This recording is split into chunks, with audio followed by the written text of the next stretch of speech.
I'm Stefan Bauman, and we've got fabulous people from all over the world here doing our workshop with us. And we're up here in Mount Shasta. So what we'll do is we'll sneak up on one of these and see what he's doing and find out who this person is. So, excuse me, fine artist. Turtle out here. So who are you? Doug Miller. Doug, I see you're painting here in Mount Shasta. So what is it like to be here at this workshop? It's cold. Cold, yes, but I am learning a lot. That's good. I'm very happy I'm taking the workshop. Now, you've been painting for a while, haven't you? 44 years. 44 years. And after 44 years, you have a lot of knowledge, right? Not as much as you. Anyway, so, but you're definitely learning something. Definitely. Awesome. So where are you from? Tucson, Arizona.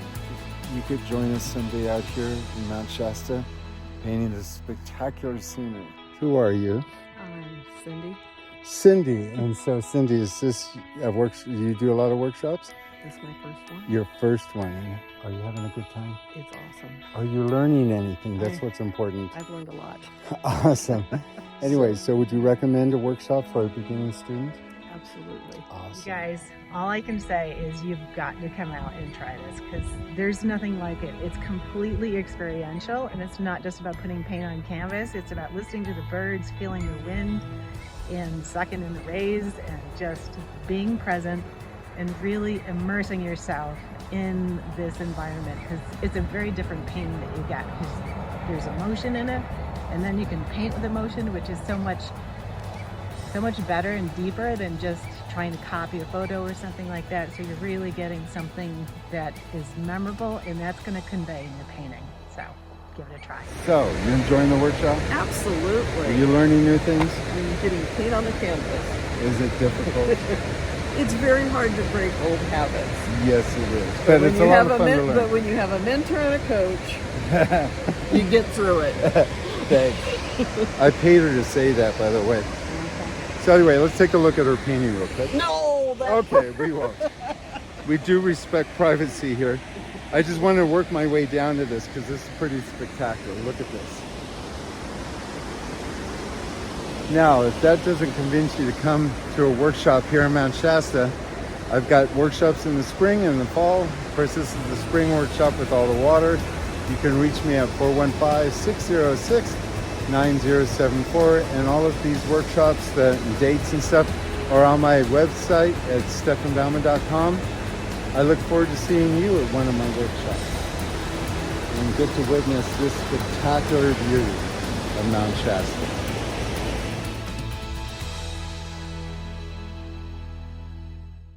My name is Stefan Bauman, and I want to welcome you to my studio. Today, I want to discuss with you a conversation that I had with my book club members about rainbows. Now, I wrote a book on plein air painting, and if you purchase the book, you're part of the book club automatically for life. And we meet once a month, and conversations like this do come up. There are questions, and the book club allows people to actually submit problems and issues that they have over Zoom, and we discuss them. And this conversation about rainbows is actually something that I didn't include in the book, but I felt that it was really important to understand. So we took some time out and discussed the importance of understanding light through temperature, and we do that through explaining how a rainbow works. If you want to put rainbows in your paintings and you're having a hard time making them look real, this is a video for you. But even more important, you're going to understand how temperature works. The reality is that light is always cool. It is always cool. It's not relative. It is always cool. And shadows are always warm. And with this demonstration that I will give you through understanding how a rainbow works, you'll start understanding how light works. And once you understand how light works, you can paint anything. So sit back and relax, and I'll talk to you on the other side. All right, here's a rainbow. This is from the lower part of our ranch, and this is the same day, same scene, but up here at our up at the house. So, but basically, rainbows are difficult to understand, and yet they're the easiest thing to comprehend. If we think about rainbows, we think about light. So we're actually looking at light through water particles. Now, one thing that people don't know is, or they don't, doesn't dawn on them, is that you cannot see a rainbow unless the sun is directly behind you. So you will notice that if you see a rainbow, usually there's some moisture and the sun's behind you. If you want to see a rainbow, then kind of situate yourself so that the sun's behind you and you'll actually see. But basically, rainbows are generated through light, and light is always cool. Light is always cool. And so when we're looking at a rainbow, we're actually looking at a cool yellow, a cool red, and a cool blue. Now, when we're looking at this, I said we talked a little bit about this in the book club, and that was a year ago. So, so when we're actually seeing that yellow, you can ask yourself some questions. Is that a cool yellow or a warm yellow? And when you look at it, that yellow that's right in here is definitely a bluish yellow. It's not an orange yellow. The orange that we see here is actually created out of magenta or phthalo red rose. It's actually a pink. It's the only red that we actually have. Now, some artists try to reproduce this color with alizarin crimson, and they kind of fall short because alizarin crimson, when you add white to it, just doesn't have the same intensity. But if we actually look at this right in here, we'll actually see a pinkish color, and that pinkish color is phthalo red rose, permanent rose, or magenta. And where these two kind of come together, this yellow and this magenta, we get this orangey color. So we have a cool yellow and a cool red, and then we have a cool blue. If you look at this blue, it's actually more like the color of turquoise. Can you see that? So that blue there is the color turquoise, which is a cool blue. It's a yellow blue that falls in the spectrum of cool. Ultramarine blue and cobalt blue are actually warm. And when we actually look at this blue in here, that's not an ultramarine blue. And then we have a purple here. Now that purple that we actually see in a rainbow, this purple here, is actually created out of this cool blue and this cool red. And so if we take cerulean blue and phthalo red rose or permanent rose, and we mix those two colors, that's the purple. It's not a dioxide purple. A dioxide purple is actually a warm color. And when we're looking at a rainbow, we definitely want to have cool colors. And that's because when we're looking at light, we're looking through a prism. When we see light through a prism, it breaks into a rainbow. Those colors that we actually see that's generated from light are cool colors. This is why it just blows me away when people say, oh no, highlights are warm. It's like, how can they be when we look at a prism or a rainbow? How can that be warm when it can't be. I see a lot of people, in fact, a lot of artists that have been painting for years, and even the old masters. If you look at Thomas Eakins, for one, and some of the other artists, they would use a warm red in a rainbow, and it just looked like somebody slaughtered birds because that color is not there. And they would use a warm because their heads are like, well, the rainbow is going to be warm colors. I'm Stefan Baumann, and I would love to introduce you to a new book that I just wrote on plein air painting. After 40 years, I finally sat down with one of the best authors that I could possibly imagine for this project and put together everything I know about painting outdoors. And this isn't just an outdoor painting book. No, these are techniques that you can bring into the studio, and they apply to watercolors, acrylics, gouache, and oil. You will be amazed at what you will learn with every turn of the page, every paragraph. We have worked through my videos, my information, my books, my blogs, and brought it all together. And over 2 years of editing, we brought it down to just the facts. This painting book has over 400 pages and almost 500 illustrations. If you see my videos, and if you read my blog, and you follow me on YouTube, you know that there's a lot of information. There's a lot of things you don't know that you don't know. I'm amazed at the quality of this book, the pages. It's a field guide. It's a book that you would take outdoors with you and paint on location. It's been organized so you could find your way through my keys. This book explains 40 years of teaching and knowledge one-on-one. All the information that I possibly know about painting is in this book. So run, don't walk, and order this book today. Get this book. It's awesome. If you look at this yellow is not warm. It's definitely cool. No matter how you cut it, it will always be that way. Now, in order for us to see a rainbow, this is when it becomes kind of tricky, is that these colors around here have to be warm. So this color here, you can see when you squint your eyes, is actually in shadow.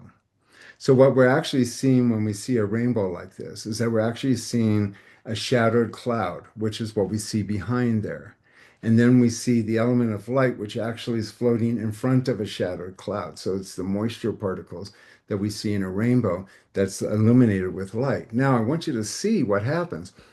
Up here, when we look at the upper right-hand corner, we actually have a cool blue. That's like a cerulean blue, similar to what's here. And when we have a cool blue, we don't really see the rainbow anymore. So when we're using cool colors like we see up here to generate light, the rainbow disappears. So in order for us to actually see a rainbow in its intensity, is that we actually need to paint on a warmer background. And this color would be achieved with ultramarine blue, asphaltum, and white, and we'd make a warm gray. It is the combination of the warm background and the cool color on top that makes a rainbow pop. The darker and warmer the background is, the brighter the rainbow will appear. Now, the reason why I said about Ruben was coaching today, we're talking about atmospheric light. And so atmospheric light is always cool. So normally the sky is cool colors. And if we have a rainbow on top of a cool background, we don't see it because cool on cool it gets chalky, or we don't get the contrast. It's the combination of warm and cool that allows us to see the difference of where the rainbow is and is not. But most skies that don't have the darkening of clouds and rain, most skies are cool. And this atmospheric light that we actually see, and you can see, as we look into the sky, we see combinations of red, yellow, blue, red, yellow, blue, red, yellow, blue. There's 1,000 rainbows. And if you look hard enough in here and squint your eyes, especially when you're looking outdoors, you'd see more rainbows in here. You'd see some red, yellow, blue. It's not concentrated like it is here, but we'd actually see those colors. And that atmospheric blue will actually illuminate the rest of the scene. So what happens in a rainstorm oftentimes is that you end up with a lot of shadow. Now, shadows are warm, and where those shadows fall into a foreground or even into places that don't have the element of light, they're warm. So these shadows are warm, just like here. But you see the light cool color that's here, that's atmospheric light there? That is the color of the cool colors influencing the shadow. So we have highlights in the background. This is all shadow, and it appears lighter because there's actually a cool light on top of a warm shadow. Now, this is where artists really mess up, because they look at shadows like we see here, and you can see this is more shadowed than this here. This shadow area here where the sun is blocked, we don't have the key light. We don't have this light that we see in here. And so consequently, we shut that off. And when you shut that key light, this secondary light starts to illuminate. So this secondary light here is actually not a shadow. It's actually the illuminated light that we see here. So the light that we see in the sky is actually illuminating the shadow that we see down below. And so consequently, that's where a lot of artists kind of get messed up, because they say, well, no, shadows are cool. And they look at it, but they're not. If we actually look at these shadows up in the foreground on these leaves up in here, you can see these shadows are warm. Yeah, and we can see how cool this is, and it's illuminated because of the light coming into the shadow. But we would first paint this area dark to get these dark tones in here, and then we go back in with the cool color and kind of bring the cool color on top.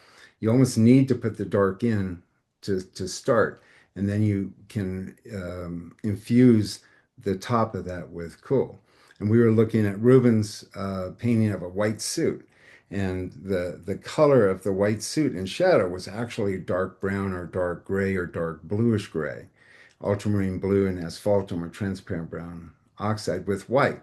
That was a shadow. But in areas where there was like on the arm and on the shoulders, where the perpendicular light was reflecting, um, that you would actually see a bluish color here, which is basically the reason why a lot of artists think shadows are cool. And it's actually an infused light that is coming from another source. And remember, lights are always cool, shadows are always warm. And there's a description of that in my book, and we can go further into that. But is there any questions about that? How would you get that background cooler, like the trees, like back there? Well, That's cool, yeah, right? this So cooler. how would There's you, actually a warm base. So we have these warm bases. So if you squint your eyes at this, and you always will see the temperature of something when you squint. And when we actually see the vertical planes, remember it's perpendicular that is being influenced. When we see the vertical planes, like we see here, these vertical planes, these are actually warm. You actually can see kind of a yellowish brown color in them. So those vertical planes are actually warmer. These diagonal planes out here that are absorbing the light, you'd paint the warm tones first, and then you would go back in with the cooler light on top of the warm, and you'd let some of that warmer color kind of show up. That's what gives us our texture. That's where our transitions are. But it's a good question what you asked, because when we're looking at this color up in here on the top right-hand corner, that is a gray that's made up of cerulean blue, which is a cool blue. You can use manganese blue or cyan. Those are cool blues. Phthalo red rose, permanent rose, magenta, and yellow in a lemon yellow form, which is a cool yellow. Now, when we look at our colors, we have a warm yellow and a cool yellow, a warm red and a cool red, and a warm blue and a cool blue. I pretty much work with three blues, ultramarine blue being the warmest, and I use that just to create shadows. And then the cobalt blue, which is a transition color, which is sweeter than ultramarine and has more blue to it. So I use that for the color of blue sky. But when we're generating sky with light and atmosphere and air where the light's actually hitting something, which we have in here a lot of this moisture and the light's hitting it, that's going to be made up of a cool yellow, which would be a lemon yellow. Now, what's interesting is that I don't use a warm yellow. I just have lemon yellow. And that's because when I add asphaltum into my cool yellow, I can get yellow ochre, Naples yellow, and all these other colors in there. And cadmium yellow, medium, and cad yellow deep, I can also get by just adding brown to it. If I needed to, I could add a warm yellow, which would be like cad yellow deep, and mix my colors. But it seems like lemon yellow is like the only yellow. And you kind of have to think too, is that yellow has the weakest vibration. And it's the first vibration that actually dies out. So these colors here are more yellow. But as we get further back, that yellow becomes grayer and bluer as things get further away. But this would be made up of three cool colors, and this up in here would be made up of three warm colors, which we get when we use ultramarine blue, which has red in it, but mainly the ultramarine blue. And then we use the two warm colors to make up our brown, which is a warm yellow and a warm red. And we bring that in with ultramarine blue, and we get a warm gray. And so this is a warm gray with white. This is a cool gray with white. And you can definitely squint your eyes and you can almost see where the temperatures change. This is warm, this is cool, this is warm, this is cool. The warmer the background, the more this cool rainbow pops up. And like I said, a lot of artists, even the old masters, got it wrong. They would put a warm red in their rainbow, and it just looked like somebody had slaughtered birds in the sky. It just doesn't have that lofty feeling. So, you guys, I would love to see you paint some rainbows. We did this exercise in our book club, and I would love to see you guys take this on as far as homework. And this is the time of year where the sun's further down, we get more moisture in the air. But if we're going to paint for the book club, if we're painting fall scenes, Yeah, putting a rainbow in there definitely gives us the feeling of moisture. We don't get that feeling of summer when we're looking at this. Anyone have any questions? So you see, having a forum like this is important. If you purchase the book, you could be part of this forum every month. It is free of charge, and you too can start understanding how light and shadow works. You understand how to paint light at a moment's notice. You also understand a lot of other things that we discuss in the book. If you want to get some coaching, please give me a call at 415-606-9074, because the reality is, if you really want to learn something, you need to work with somebody. Tiger Woods had a coach, Michael Jordan had a coach, and the reality is that it's not just knowing the information, it's how you process the information, and only somebody on the outside can actually put those two together and tell you what's missing in your work. If you want to do some of my workshops, just give me a call at 415-606-9074, or go to my website, and there you could register. I have podcasts, I have Patreon, which is a great opportunity for you to participate. But don't just sit there and watch videos endlessly. Do something that will make a big difference today, that will make your artwork better. And meanwhile, I hope to share more of these videos with you, and you have a phenomenal Stefan Baumann. We've got fabulous people from all over the world here doing our workshop with us. We're up here in Mount Shasta. So what we'll do is we'll sneak up on one of these and see what he's doing and find out who this person is. So, excuse me, fine artist. Turtle out here. So who are you? Doug Miller. Doug, I see you're painting here, Mount Shasta. So what is it like to be here at this workshop? It's cold. Cold, yes, but I am learning a lot. That's I'm good. very happy I'm taking the workshop. Now, you've been painting for a while, haven't you? 44 years. 44 years. And after 44 years, you have a lot of knowledge, Not as much as you. right? Anyway, so, but you're definitely learning something. Definitely. Awesome. Very happy. Awesome. So where are you from? Tucson, Arizona. You could join us someday out here in Mount Shasta, painting this spectacular scenery. Who are you? I'm Cindy. Cindy. And so, Cindy, is this you do a lot of workshops? That's my first one. Your first one. Are you having a good time? It's awesome. Are you learning anything? That's I- what's important. I've learned a lot. Awesome. Anyway, so would you recommend a workshop for a beginning student? Absolutely. Awesome. You guys, all I can say is you've got to come out and try this, because there's nothing like it. It's completely experiential, and it's not just about putting paint on canvas. It's about listening to the birds, feeling the wind, and sucking in the rays, and just being present and really immersing yourself in this environment, because it's a very different painting that you get, because there's emotion in it, and then you can paint with emotion, which is so much better and deeper than just trying to copy a photo or something like that. So you're really getting something that is memorable, and that's going to convey in your painting. So give it a try. So, you enjoying the workshop? Absolutely. Are you learning new things? I'm getting paint on the canvas. Is it difficult? It's very hard to break old habits. Yes, it is. But it's a lot of fun to learn. But when you have a mentor and a coach, you get through it. Thanks. I paid her to say that, by the way. So anyway, let's take a look at her painting real quick. No! Okay, we won't. We do respect privacy here. I just wanted to work my way down to this because this is pretty spectacular. Look at this. Now, if that doesn't convince you to come to a workshop here in Mount Shasta, I've got workshops in the spring and the fall. Of course, this is the spring workshop with all the water. You can reach me at 415-606-9074, and all of these workshops, the dates and stuff, are on my website at stefanbaumann.com.